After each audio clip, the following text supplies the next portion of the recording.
Welcome to today's video. This is Finance Made Easy with Josh. If you have not subscribed to my channel, please subscribe. And also, if you have subscribed to my channel before now, you're welcome. I'll be solving ICANN question on strategic financial management, November 2023, question number 2. This question is on foreign exchange risk management. The question has all of the hedging methods with regard to foreign currency risk. So we have the forward contracts, money market hedge, futures, options also in this question. At the end of this lecture, I will drop the link to my previous videos so you can understand the basics of foreign exchange risk management. So let's look at this question. Let's dive into the question. About 1 year ago, you were employed by Texco, an American company based in New York. You work online from home in Nigeria, and you are a member of the International Treasury of Texco. Texco supplies medical equipment to the US and Europe. It also buys some basic raw material from Europe. It is currently 30 November 2024. So you have to take cognizance of these dates. There are 3 dates that I said you should be familiar with. The first is today's date as it relates to the question. The second is the transaction dates. And the third is the contract expiration date. So today's date is 30 November 2024. Let's take that down. 30 November 2024. So today is November 30, 2024.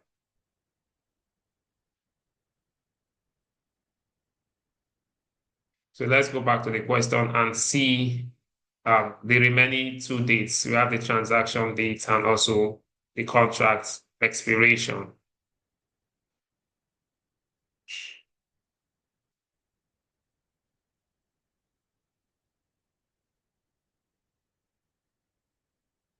On 31 May 2025, Texco is due to receive CHF 16.3 million from a Swiss customer and also pay CHF 4 million to a Swiss supplier. So what does this connote? When you see a question like this, what rings in your mind? You have a payable and a receivable in the same currency, falling due at the same time. So at the introduction, I told you that if you have a situation like this, before you use a financial contract, the first thing you want to do is to first of all use the internal hedging method before you use the external hedging method. So since the company is expecting 16.3, and the company also expects to pay 4.0, the first thing you want to do is to do a matching. Match the foreign payable against the foreign receivable. So the receivable is higher than the payable. Therefore, there will be a balance of 12.3 CHF. So this is what we are going to be hedging using the derivative contracts. But before that, let's take down the dates. On 31 May 2025, that is when this transaction will take place. The payable and the receivable will be taking place on the same dates, 31 May 2025.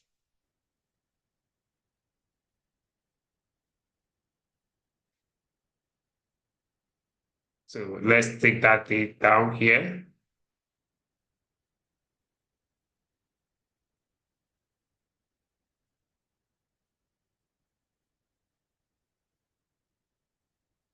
This you are not going to be counting You're not going to be counting November because it is 30 November.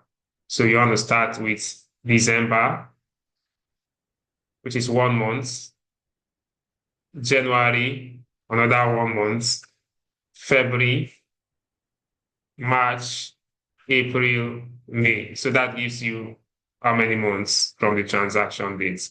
That will give you 6 months. So from today's date to the transaction date is how many months? 6 months. So the next thing we want to look at is the contract expiration dates.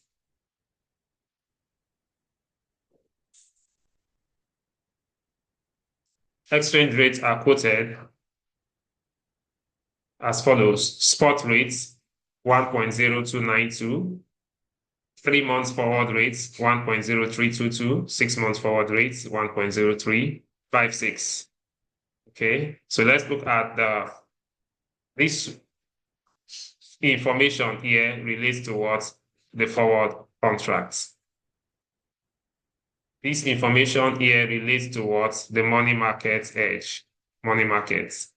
Investing rate is this, borrowing rate is this. So in some question, your examiner will not write investing rates and borrowing rates.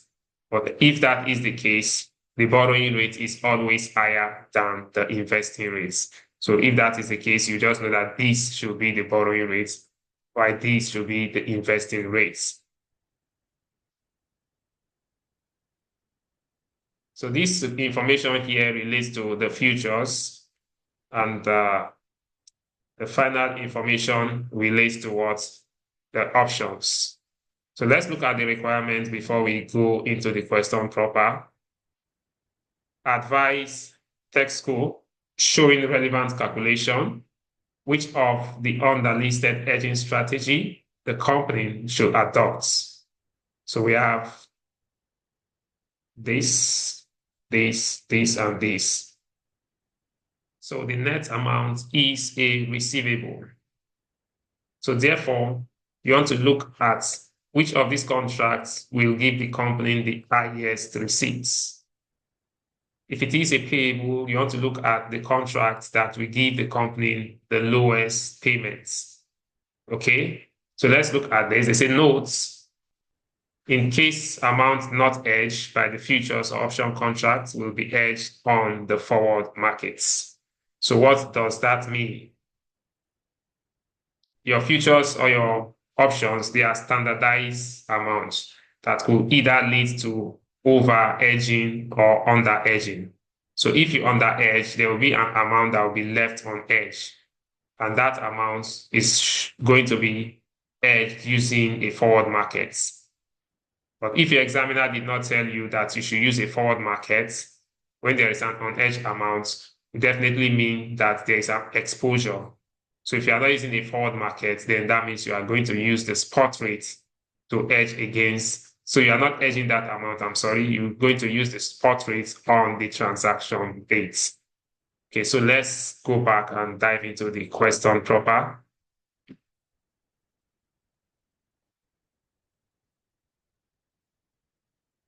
So I'm starting with the forward contracts. Starting with the forward contract. And the forward contract, what you just need to know, I said there are 3 things you need to know.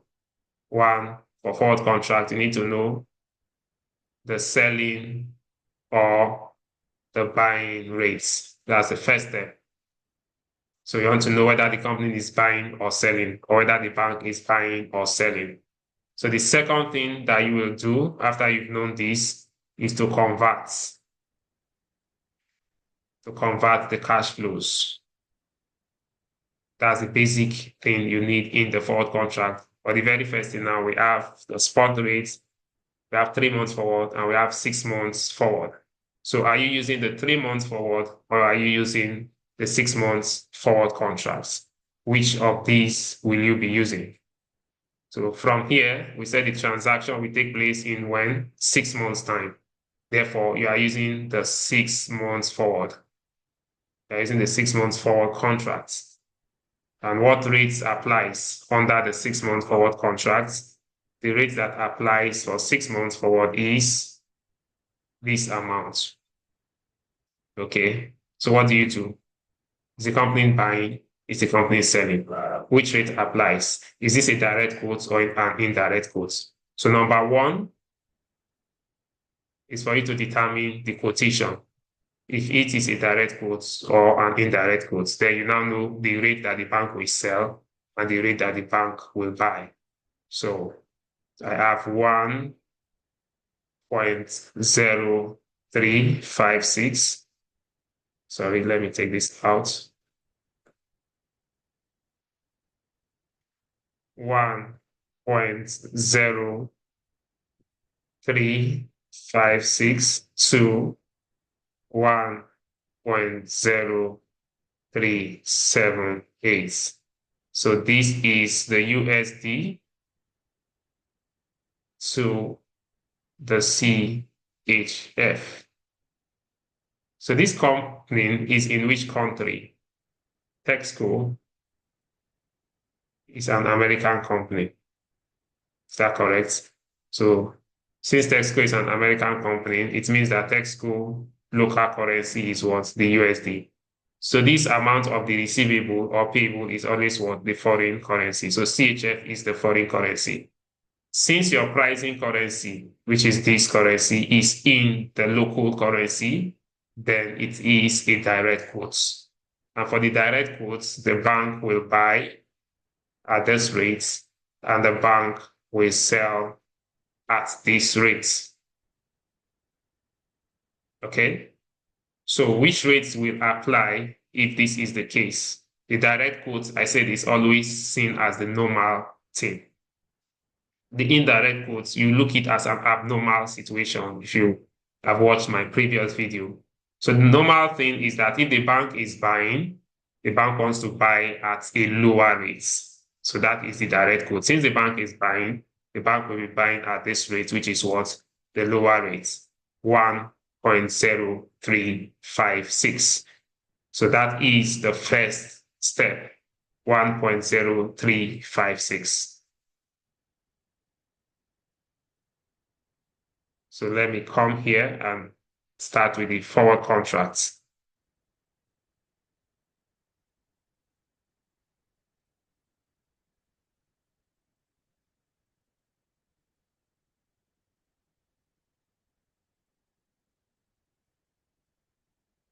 So the rate is 1.0356. So what is the amount? Transaction amount or hedge amount? Let me use the word hedged amount. Let's see what that will be. So back to the question, though I've calculated it before to be 12.3, 12,300,000.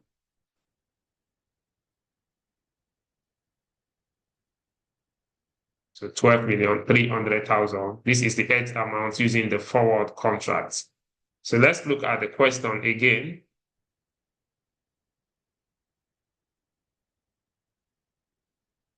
So how did I arrive at that figure?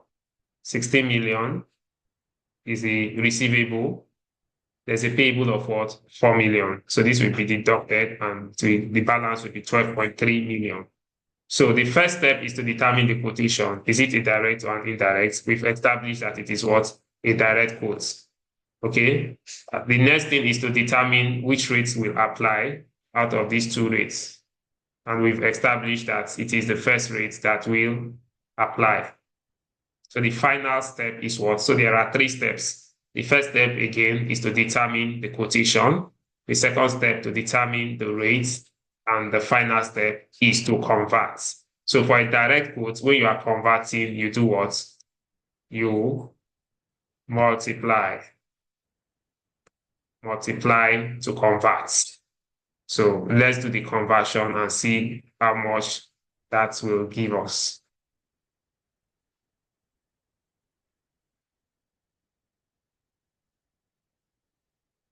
So 12.3 million times 1.0356.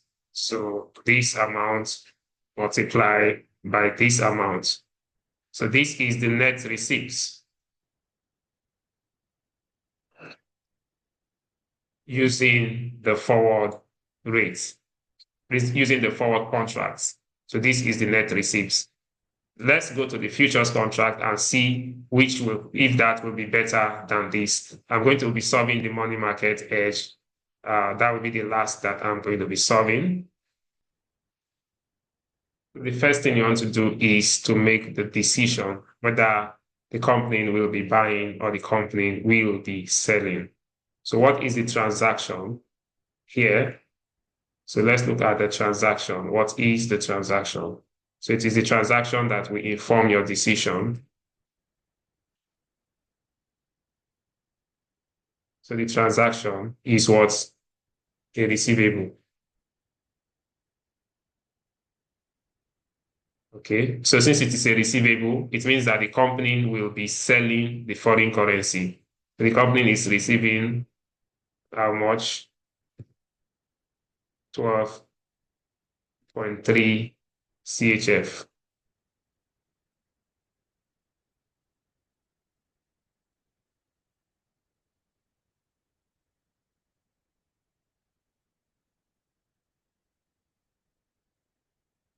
So when this amount is received, the company is going to sell this amount to the bank.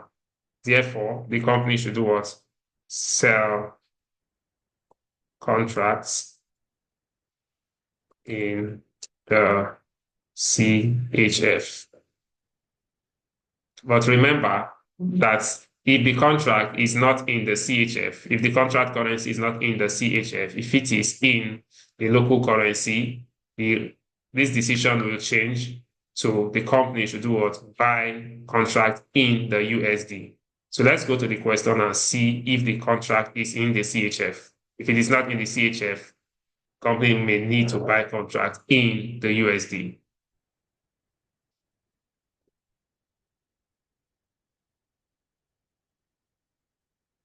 So futures price, these are the futures price.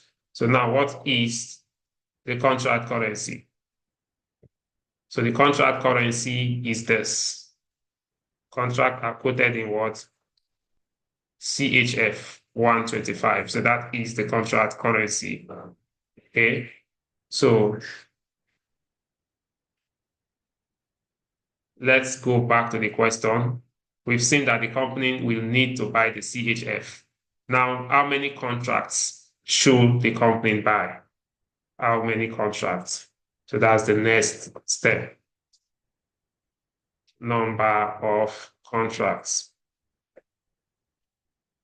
How many contracts should the company buy? The hedge amount is what? This is my hedged amount. Okay, so the receivable amount, first of all, is 12,300,000. This is the receivable amount. Let me take off 10. 12,300,000. So let me change this to receivable. 12,300,000. Contract size is 125,000. Therefore, how many contracts will the company buy? This receivable amount divided by 125. So that gives me 98.4 contracts. But the company cannot buy 98.4 contracts because contract must be in whole number. Either it is 98, 99, 100, 101, just like that. So as a result, the company will need to hedge 98, and there will be an unhedged amount of what? 0.4. So what will now be the hedged amount? Hedged amount in which currency now? In the CHF. CHF. So the hedge amount will now be this contract size, which is 125,000 multiplied by 98. So that gives 12,250,000. So this is the hedged amount. That means there's an unhedged amount of how much?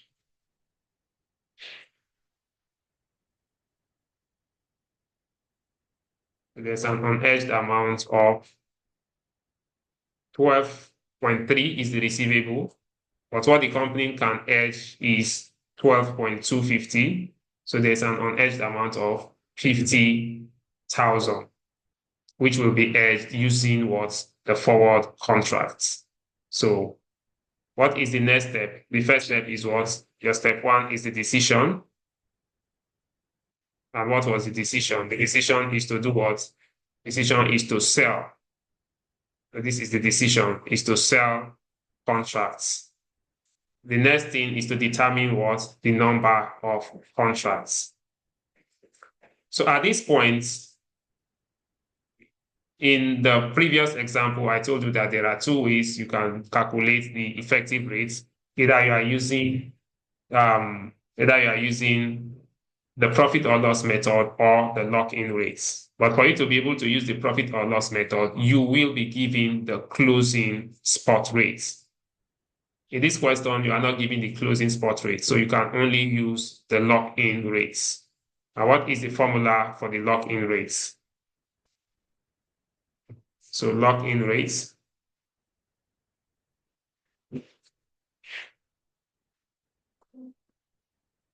What is the formula for your lock-in rates? Opening.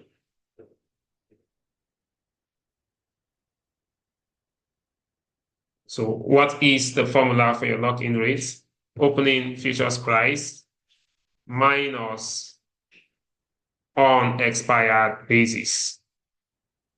Opening futures price minus unexpired basis. Okay, so with this formula, you should know the direction where you are going, right? So since I've already written the formula, do I have the opening futures price? Yes. So let's look at the question and determine what the opening futures price will be. So if I scroll down here, we have 3 dates. Today's dates, transaction dates, contract expiration. So for the futures contracts, what contract will the company buy if the transaction will be on 31 May 2025? So we have December futures, March futures, and June futures. So this is 2024 December, this is 2025 March, and this is 2025 June. But the transaction will take place somewhere here in between March and June. So since the transaction has not taken place in this space, it means that I cannot buy December because the transaction has not taken place. I cannot also buy March because the transaction has not taken place. Therefore, what can I do? What is the next contract date? June. It means that I'm going to buy a June contract. But the transaction is on 31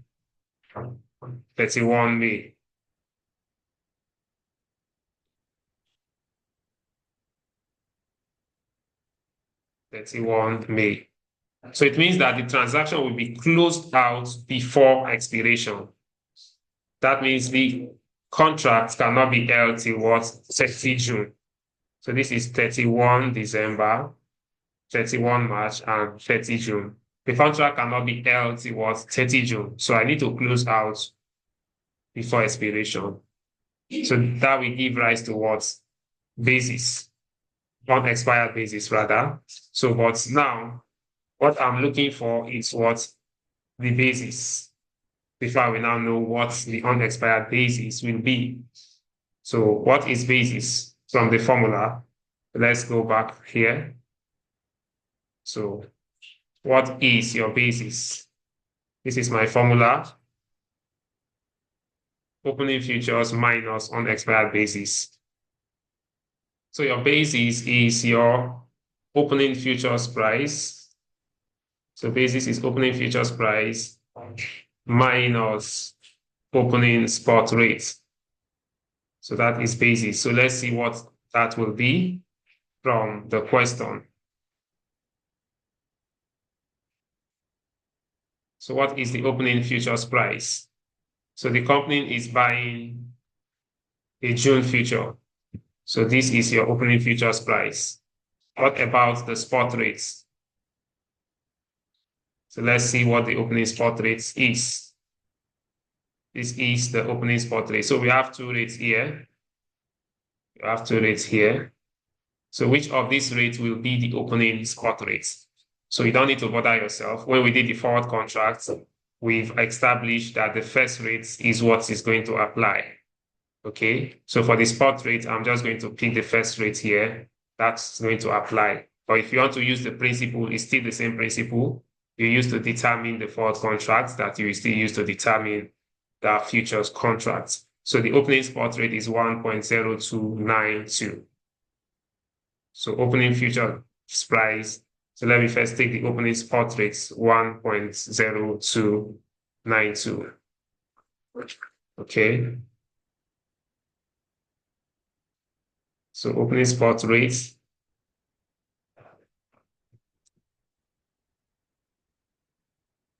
Excuse me.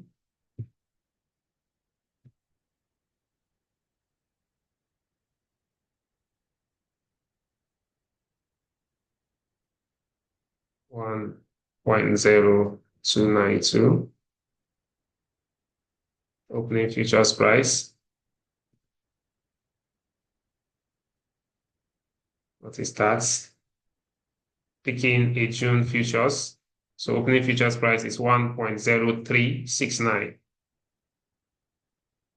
1.0369.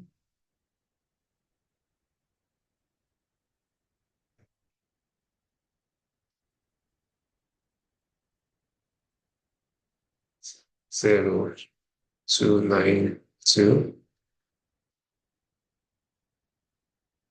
Sorry, 1.0292. 1.0369. 369. Okay, so this is always in 4 decimal places. It's also in 4 decimal places. So what will be your basis? Therefore, basis will be equal to your opening futures price minus opening spot rate. That's 0.01. Put it in 4 decimal places. So 0.077. So this is your basis. So how do I determine unexpired basis? So now in this formula, I've been able to determine the opening futures price. I now know the opening futures price. I now know my basis. So, but what about the unexpired basis? How do I determine the unexpired basis?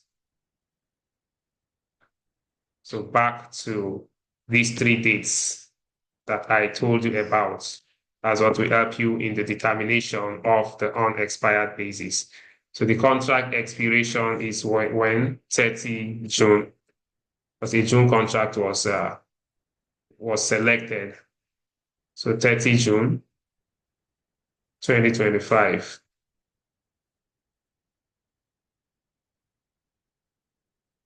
So this is today's dates. From today to the date of the transaction is 6 months. From the date of the transaction to the contract expiration is how many months? 1 month. Therefore, the total basis from today to the end of the contract will be how many months? 7. So the basis we calculated now is for how many months? 7 months. Okay, but remember that the contract will be closed 1 month before expiration. Therefore, the unexpired basis will be the basis for just 1 month. If it will be closed 2 months before expiration, it will be the one of 1 month times 2. So let's see what this will give us basis per month.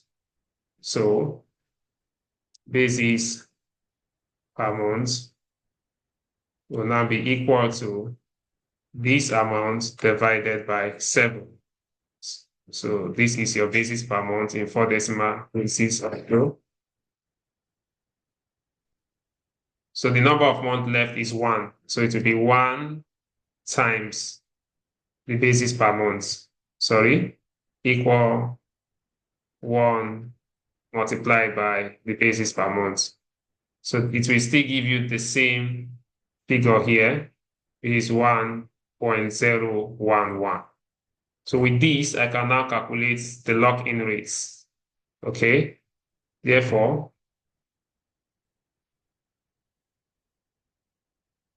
the locked-in rate will now be equal to opening futures price, which is this, plus minus unexpired basis, sorry, minus this. So that will give me my lock-in rates. This will be the lock-in rates.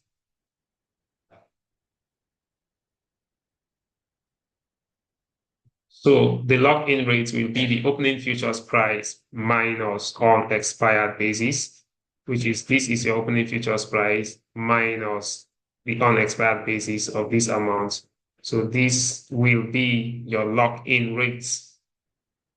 So now this lock-in rate is your effective exchange rate. So what am I saying here? I'm saying that your effective rates as on the date of the transaction is going to be CHF. So what is the quotation? So let me just show you the quotation for the contract so that makes it easy for you. So the quotation of the contract is this, USD per CHF. So that's your lock-in rate will also be in that same manner. So this will be USD per CHF. So now you want to convert this amount to the local currency. What is the hedge amount? Hedge amount is 12.25. So you want to convert that to the local currency. Will you divide or will you multiply? So since the quote already is a direct quote, the USD to the CHF is a direct quote. So that means you are going to multiply. So net receipts.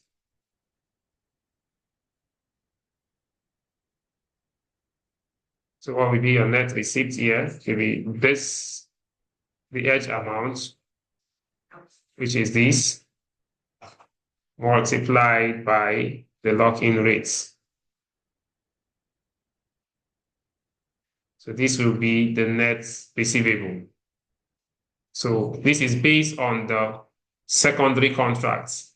And remember that we have unhedged amounts of 50,000. So we are going to use a forward contract to hedge the unhedged amount of 50,000. So forward contracts, so equal 50,000, which is the unhedged amount. So for the forward contract, which rate did we use? We use this rate. Okay, so equal this rate times this. So look at what I did.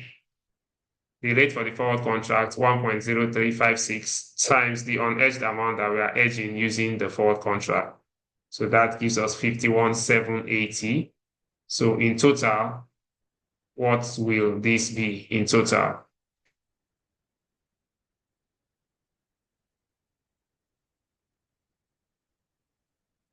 So that will be 12,740. So that this is for the futures contracts. So between the futures and the forward contract, which is better, this is 12.740, and the forward contract is 12.737. So for now, the futures contract is higher. Finally, let's look at the option contracts. Option contracts. So options. the same decision that you made here, that's the same decision you make for the option contract. So this same thing, so you don't need to do this again, just as it is here. You don't need to rewrite it in your exam. I'm just bringing it down here so that you'll be able to understand it. Okay, so this is the way it will be in your exam.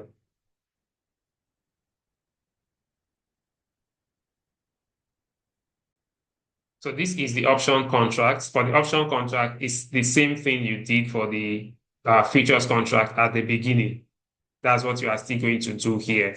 But I'm just going to explain one or two things before I solve. So here you are selling contract in CHF, the same decision. The receivable is the same 12.3. Okay. The number of contract will still be the same 98. The hedge amount will still be 12.250. The unhedged amount will still be the same amount. But in a situation where the contract currency is different from the transaction currency, then when you get to this point to determine the number of contracts will not be the same. And also the unhedged amount will also not be the same. Hope you get that. Because if the contract currency is different, what you are going to use to convert to the local currency, you are going to use the futures price to convert to the local currency. Then also to the contract currency, sorry. Then you're also going to use the option strike price to convert to the contract currency. But now, since I'm not doing any conversion, everything here is the same the way it is with the futures contracts. All I just need to do now is to go and determine the strike price for the contracts. So let's do that quickly. Futures contract. So this is the option contract. So in this question, luckily enough, the examiner has given you just one strike price. So if that is the case, I don't need to determine which strike price to use. It has already been given. So now I want to say, is it a call option or is it a put option? Is it a call option or a put option? The call option is option to do what? To buy. Put option is option to sell. So what was our decision for the futures? What is that decision we made? So we say sell contracts. And when you are selling contract, it is called what? A put option. So which rate will now apply? Which rate will apply? Okay. December. This is our premium. This is the table of what? Premium. This is the table. This is the table of premium. Okay. So this is the puts, while this is the call. So which rate will apply here? June futures 0.86. Let me take you back a little bit. Now you have to look at the premium. In the introduction to options, I told you that if the premium is in the foreign currency, it means you need to convert it at the spot rate to what? Local currency. But if it is in the local currency, then you don't need to do any conversion. You just go straight and multiply. So premium is quoted what? Look at the quotation here. USD, which is the local currency, per CHF. What does that mean? For every one CHF that is invested, you are going to pay a premium of what? 0.86 dollars. At times, it may be given in cents. If it is given in cents, you need to convert the cent to the dollar before you do any multiplication. But in this question, we're told that it is what? USD per CHF. So I'm not doing any conversion for that. Okay. So this is already in the USD. 0.86 is in the USD, dollar per cents. So what will be the total premium? So let's look at what the total premium will be. Already my strike price is 1.0375. 1.0375.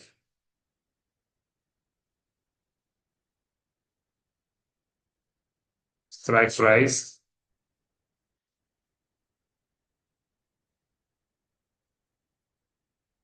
1.0375. Sorry.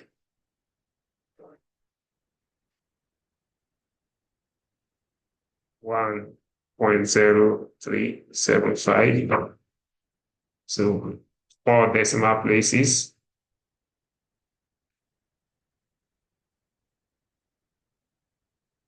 Premium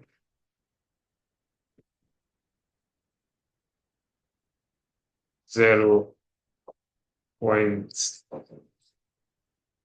0.86. This looks very high.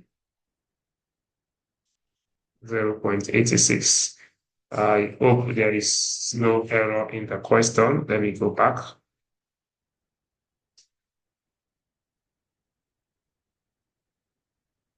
Okay, sorry, I didn't check this place here. So look at it. Let me read the full sentence here. Currency option, contract size is this, exercise price, quotation. This is for the contracts. This is for the contract size. So look at that for the premium. So premium is quoted US cents per CHF. So the premium is cents per CHF. That means 0.86 over 100 to convert it to what? The dollar. Okay, because it was looking very high. So let's go back here. So the cents, this now is in, so I need to convert these to what? To dollar by dividing it by 100. So equal this divided by 100. So it is now in the dollar. Okay. Okay, so now what will be the net receivable? So net receivable using the option contracts will be the hedge amount multiplied by the strike price. Okay. Remember that we are multiplying because it is a direct quote. If it is an indirect quote, I would have divided. So the premium will now be, so premium, am I adding premium or deducting premium? Premium is a cost, while the receivable is an inflow. The premium is an outflow. So I'm going to be deducting the premium. So equal minus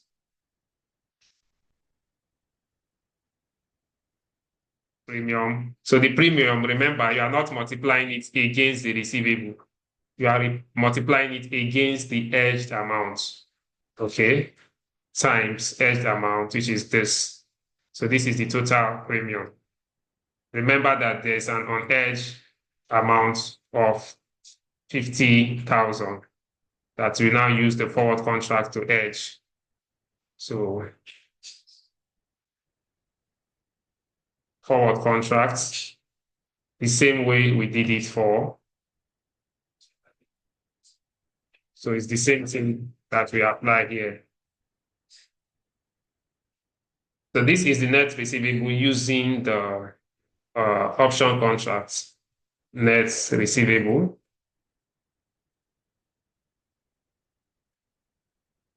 So let's look at the three contracts. Let's look at the one that is cheaper or the one that is better for the company based on what we have just done.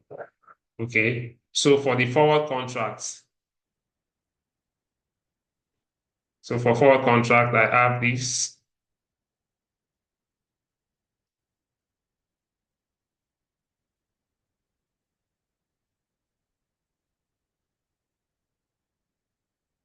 So this is for the forward contracts. Futures. What is the amount for the futures contracts?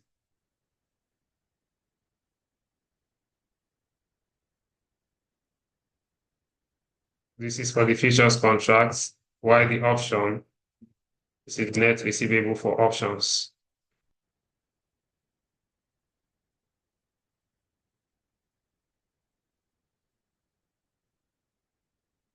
So out of these three, which is the best for the company? This is the highest. So the company will go with the highest, which is this amount here. Okay, but finally, let me just walk you through the money market hedge.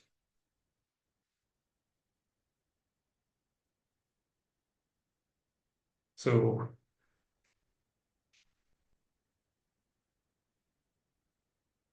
for the money market hedge, these are the information available for the money market hedge. This is the investing rate. This is the borrowing rate. So how do you know if the company should be investing or if the company should be borrowing? How do you know that? So I'm going to show you a simple, I'm going to show you the step for solving question using the money market hedge. So what is the money market hedge? In my previous video, I've not done any video on the money market hedge, but I'm just going to do a summary here before I solve the question. So money market hedge is created by borrowing or depositing in a foreign currency. So you are borrowing the present value or you are depositing the present value of the foreign currency to create a hedge position. So for the foreign payable, what do you do? The company will need to create a corresponding assets. So when you are creating an asset, you are doing what? You are depositing. So this payable is what? A liability. So for the foreign currency receivable, this receivable is what? An asset. Therefore, the company creates a corresponding liability by doing what? By borrowing. Okay, so either the company is borrowing the foreign currency or the company is doing what? Depositing the foreign currency. So that is the money market hedge. But let me just show you the table. Let me show you a table. So these are the steps for the money market hedge. These are the steps. So this question is a receivable. So I'm going to focus on the receivable. The first thing you want to do is to calculate the present value of the receivable. The present value of the receivable. And how do you do that? You discount the receivable using the borrowing rates. Step 2, convert the amount discounted. That's this amount that you discounted here. You should do what? Convert it. Convert the amount borrowed at the spot rates. That's step 2. The final step is to do what? Deposit the amount converted. So when you deposit the amount converted, that deposit is going to yield interest. So there will be interest on that deposit. So note, on the transaction dates, receive the amount deposited and the interest on the deposits. On the other hand, amount borrowed plus interest payable will be equal to the expected receivable. You don't need to bother yourself with the second stage. Just focus on the amount that is what? Deposited and converted. Okay? So let me take you back to the question.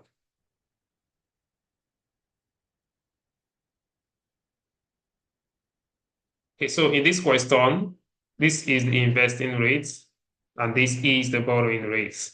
Investing rate is 3.2, borrowing rate is 4.4. So the first step for the receivable, the company should do what? Borrow the foreign currency. Company should borrow the foreign currency, which is the CHF. CHF 12, CHF 12.3. So the company should borrow the present value of this amount. That's the step one. But before we go to the present value, let's first of all determine the rates that we apply. So for borrowing the CHF is 4.4. For depositing the CHF is 3.2. So since the company is borrowing the CHF, the rate that we apply will be what? 4.4. But this 4.4 is what? Annualized rates. Annualized. So this contract is for how many months? So if I go back to this,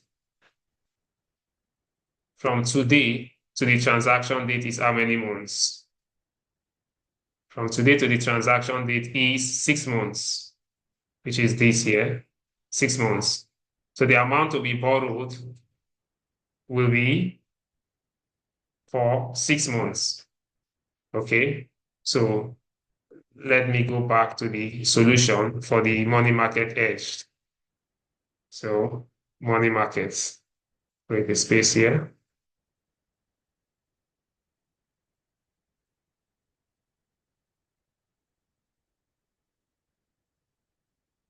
So borrowing rates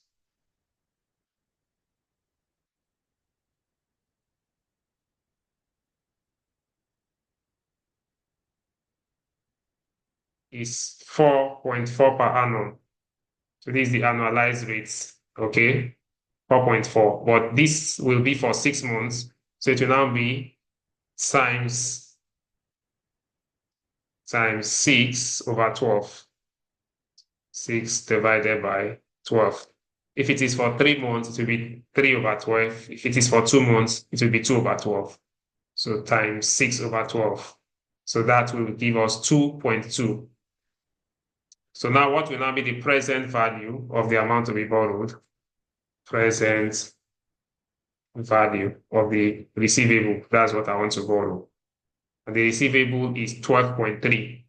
So for the money market hedge, you can also, there's nothing like over hedge and what under hedge because it is not a standardized contract. So the amount to be borrowed is 12.3. So what will now be the present value? Present value means that I'm discounting that amount. So let me just first write the amount here, 12.3. So this is the amount to be borrowed. But based on financial ground, the company should go with the futures contract because it produced the highest receipts. Thank you for watching. In my next video, I will be solving a comprehensive question on the money market hedge. Please like the video, comment on the comment section, and also share the video with your friends.